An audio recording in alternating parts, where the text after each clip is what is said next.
అన్నారా? అమ్మ చాలా సంతోషం అమ్మా, ఇన్నాళ్ళు ఇక్కడ ఉన్నారు, మీ అబ్బాయి తీసుకెళ్ళిపోతున్నాడు, అసలు ఇక్కడ ఇన్నాళ్ళు ఎందుకు ఉంచాడు, చాలా సంతోషం తల్లి అని నేను ముందుకెళ్ళిపోయాను.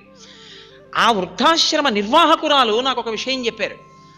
వీళ్ళ అబ్బాయి ఈవిడ ఈవిడ వీళ్ళ అబ్బాయిని లేక లేక లేక లేక నోములు వ్రతాలు పూజలు చెయ్యనివి లేవు, చేస్తే పుట్టాడు.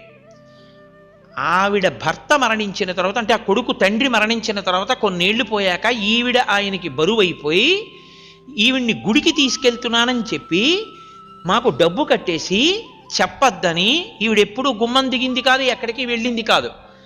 అతను ఈవిడ్ని ఇక్కడ విడిచిపెట్టి వెళ్ళిపోయాడు.